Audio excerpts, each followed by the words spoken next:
Bom dia a todos. Vamos dar início à nossa EBD desta manhã. Primeiramente, clamando ao nosso Deus que tenha misericórdia de nós, que nos abençoe, que nos guarde nas suas mãos, que nos dê um dia e uma semana abençoada diante dele, debaixo das suas mãos protetoras misericordiosas e diante da sua face. O estudo de hoje tem por tema: quem são aqueles que nos ferem? O texto básico está em Salmos 141, verso 5, que assim nos fala: Fira-me o justo, será isso uma benignidade, e arrependa-me, será um excelente óleo, que não me quebrará a cabeça, pois a minha oração também ainda continuará nas suas próprias calamidades. Quem jamais foi ferido, rejeitado ou magoado? Todos nós já sofremos esses tipos de agressões. Mas de que forma somos feridos?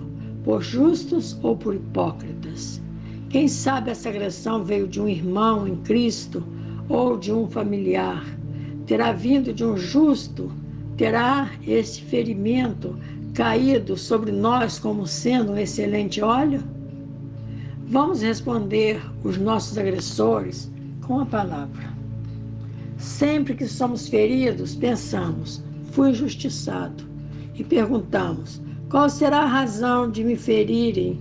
A palavra me garante que sou justificado por Cristo e me pergunto assim, por que se iram contra mim se a palavra me diz que sou salvo da ira? Logo, muito mais agora, tendo sido justificados pelo seu sangue, seremos por ele salvos da ira. Romanos 5, verso 9. Será que encontraremos respostas na palavra? As pessoas que nos deveriam cuidar de seus erros e de seus pecados nos observam, e se prosperamos em alguma coisa, até mesmo se for no campo espiritual, vai sempre haver quem se insurja contra nós, e alguém vai nos dizer, não se importe, isso é por inveja. Não queremos crer nisso, pois este sentimento traz enfermidade para quem sente. Assim diz a palavra. O sentimento sadio é vida para o corpo, mas a inveja é podridão para os ossos. Provérbios 14, verso 30. Aqueles que nos ferem nos entristecem, porque sofremos com as suas injúrias, desprezo ou rejeição. Mas o que sofremos veio do homem, do mundo natural.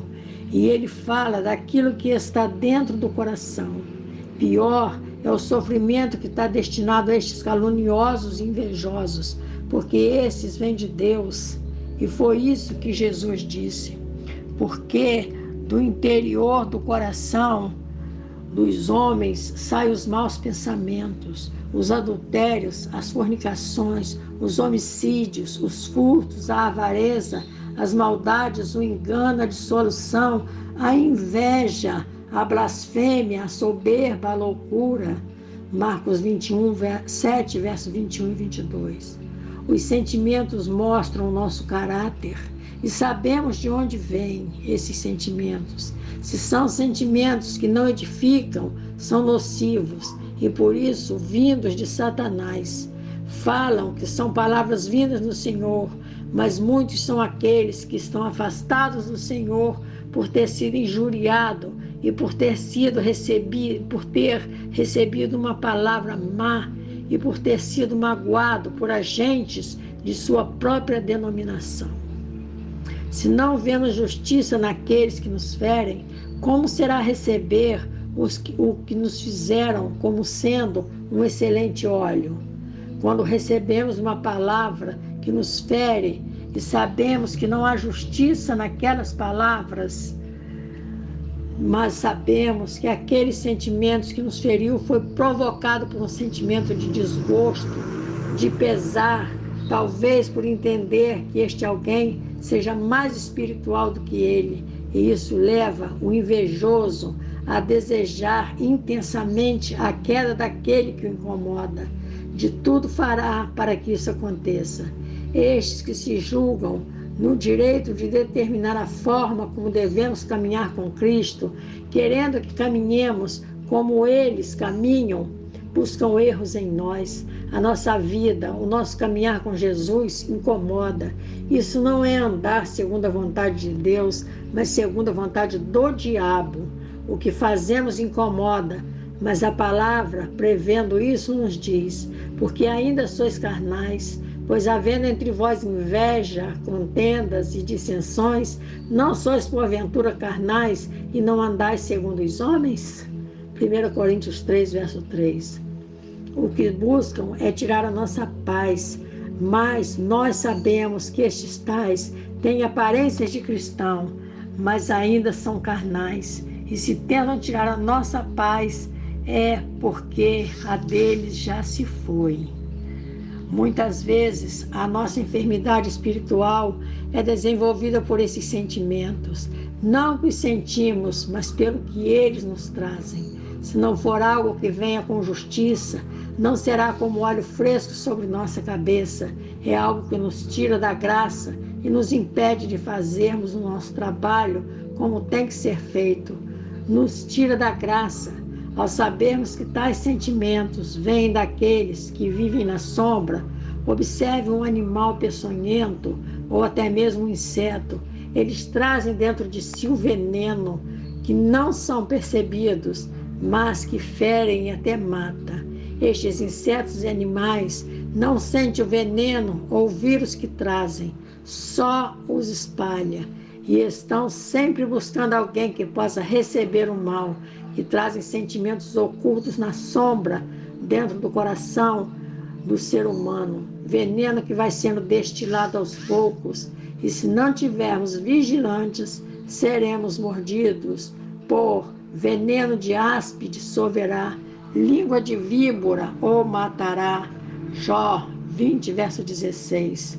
Haverá sempre alguém que nos condena, ainda que seja por estarmos buscando ao Senhor em simples trabalho de levar o seu evangelho. Nem todo cristão está empenhado em cumprir o ide de Jesus, mas de julgar o seu próximo. A palavra do Senhor nos fala de que não há um só que seja justo, mas há aqueles que são possuídos por sentimento de impotência, não conseguem se realizar e, se buscam alguma realização, terminam por se convencerem de que o seu próximo obteve uma realização maior, ainda que assim não seja. Mas é assim que Satanás os mostra, e assim lhes parece mais fácil se esconder na sombra e atuar na disputa com aquele que é seu próximo. E é assim que busca destruir a espiritualidade e a paz. Prefere fazer mal ao seu próximo do que cuidar do que realmente dói dentro de si, cuidar daquilo que corrói sua alma e seu coração. E foi por sofrer isso que Paulo assim falou: a sua garganta é um sepulcro aberto, com as suas línguas tratam enganosamente, peçonha de áspide está debaixo de seus lábios, cuja boca está cheia de maldição e amargura. Os seus pés são ligeiros para derramar sangue. Romanos 3, versos de 13 a 15. O que está escrito dessas pessoas? Vão se liberando aos poucos, e na medida que vão sendo liberadas, o que vão ferindo e magoando, porque dentro delas está a peçonha. Você, cristão, que está afastado dos caminhos do Senhor por causa daqueles que nos ferem, retorne para a casa do Senhor, porque aquele que te feriu foi por se sentir inferior a você. Quantas portas esses sentimentos podem abrir ou fechar? Pode abrir a porta do desejo de destruir aquele que o incomoda. Acha que não irá conseguir alcançar aquilo que o outro conquistou. Assim, o melhor é destruí-lo, tirá-lo de seu caminho, impotente para galgar aquilo que foi pelo outro conquistado. Então, melhor será invalidar o trabalho que foi feito, pois não conseguindo chegar ao lugar que o outro chegou, invalidando o seu trabalho, que entende ter sido elevado, aquela pessoa acima dele, fará com que este desça para o lugar onde se encontra. É lamentável saber que a pessoa dada a estes sentimentos jamais encontrará a paz de espírito e o conforto dado pelo Senhor. Se alguém conquistou algo mais em sua vida espiritual, o que veio foi consequência de sua vida com Deus e a lei do retorno. Buscamos em Deus e a porta se abre. Da mesma forma acontecerá com aqueles que se deixam dominar por sentimentos mesquinhos. Isso se voltará contra eles e sua vida será de transtornos e de insatisfações. Estamos falando de sentimentos que impedem o agir de Deus em nossas vidas. Estamos caminhando em uma vida com Cristo, então estamos buscando ter com Ele uma vida espiritual. Vamos dar início à nossa caminhada. Nesse caminho encontra um irmão que está bem próximo de Deus, e para observar a trajetória daquele irmão, nesse momento, os olhos foram tirados de Jesus e colocados no seu próximo. Foi aí que Pedro afundou, veja a palavra, e Pedro, descendo do barco, andou sobre as águas para ir ter com Jesus. Mas sentindo o vento forte, teve medo e começando a ir para o fundo. Mateus 14, versos 29 e 30. Tira os olhos de Jesus, coloca-os no vento forte, nas águas tempestuosas, na vida de seu irmão, e logo irá afundar. Começou a andar em uma vida espiritual promissora, mas parou para ver a vida do seu próximo, e o caminhar do seu irmão pode ser o ladrão de sua caminhada com Cristo, de sua prosperidade espiritual. A nossa trajetória espiritual tem que ser feita com humildade. Não podemos deixar que a soberba tome conta de nosso coração. Eu sou o melhor. É assim que dizem. No reino de Deus não há melhor. Todos nós temos que ser servos, atenta para a palavra. Antes, Ele dá maior graça. Portanto, diz: Deus resiste aos soberbos, mas dá graça aos humildes. Tiago 4, verso 6. Vamos viver a palavra, porque ela é o caminho que nos leva a Jesus. Se queremos ver o Senhor agindo em nossas vidas, temos que viver segundo a sua palavra. O segredo para deixar Deus agir é se despir de toda soberba e arrogância e se revestir de humildade. Olha a palavra: humilhai-vos, pois, debaixo da potente mão de Deus, para que a seu tempo vos exalte. 1 Pedro 5, verso 6. Se vemos nosso irmão prosperar na vida espiritual ou pessoal, não é mérito dele. Foi porque ele se humilhou diante do Senhor e foi por ele exaltado. Seu irmão está caminhando sobre as águas, enquanto que você está como os outros discípulos, com medo, dentro do barco. Seu irmão, como Pedro, tem fé, enquanto você está duvidando. O culto deve ser feito para o Senhor e sua humildade. Não devemos cultuar a nós mesmos. Aqueles que invejam o trabalho ou a espiritualidade de seu próximo é porque quer ser o melhor. E isso é querer para si o culto, quer ser cultuado com palavras de elogio, quer ser reverenciado. Isso é falta de humildade. É o nosso eu aflorando. Por isso a palavra adverte: vigiai e orai, para que não entreis em tentação.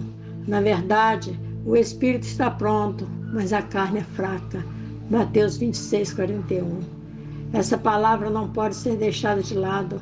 Ela tem que ser vivida, pois é só através do contato com a palavra de Deus, através do amor do Espírito Santo e da comunhão com Jesus Cristo, que adquirimos a capacidade de sermos humildes, de vivermos uma vida de fé, uma vida verdadeiramente espiritual. Se quiseres ser cultuado, poderás ser envergonhado.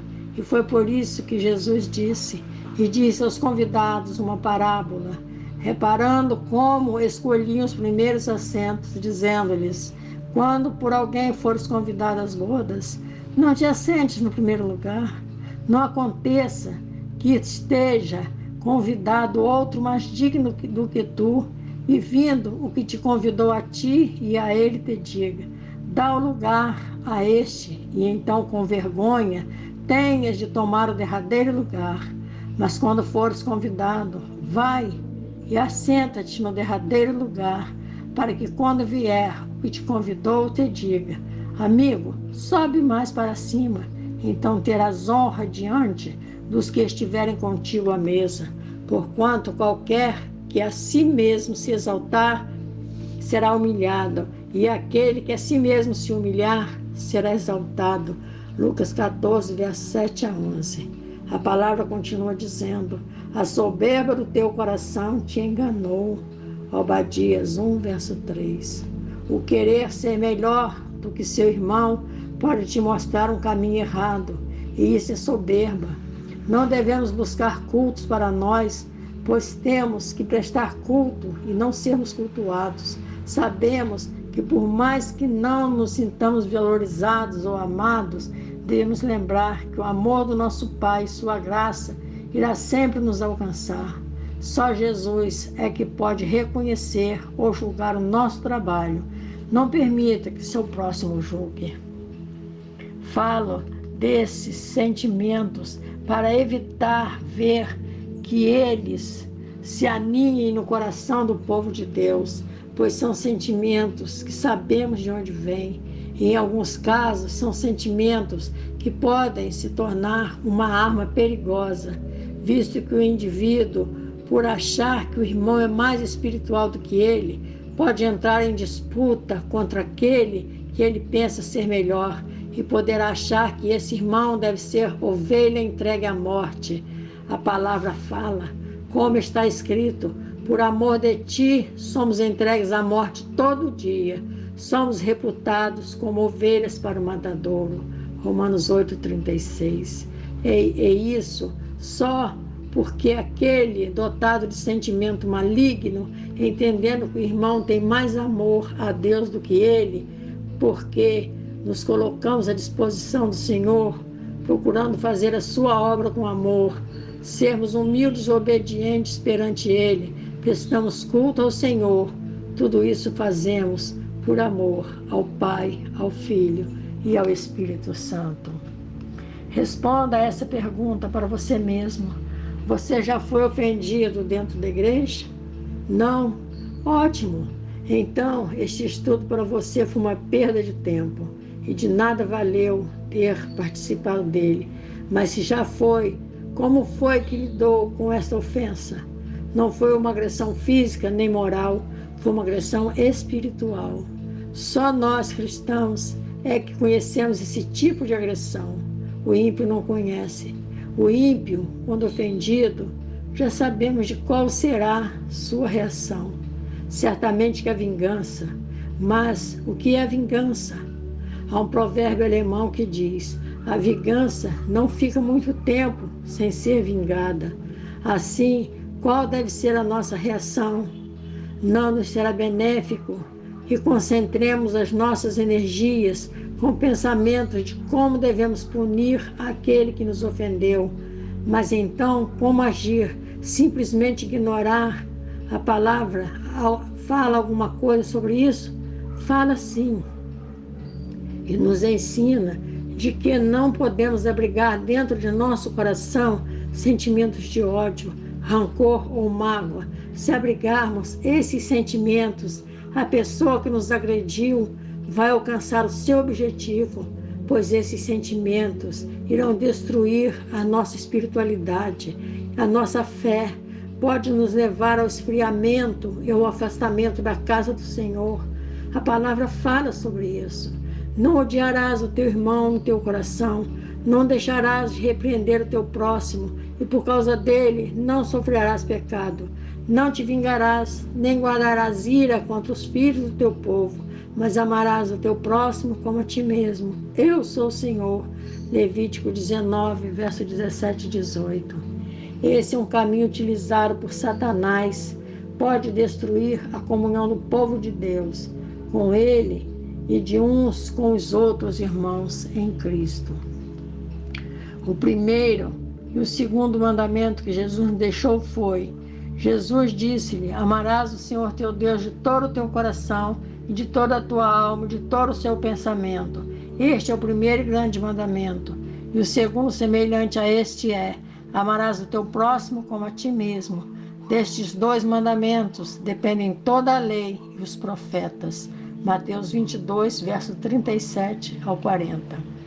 Mas como será lidar com estes dois mandamentos? Se fomos ofendidos, como será lidar com esta situação? O que virá daquele que não conhece a palavra será: amarás o teu próximo e odiarás o teu inimigo. Mateus 5, verso 43.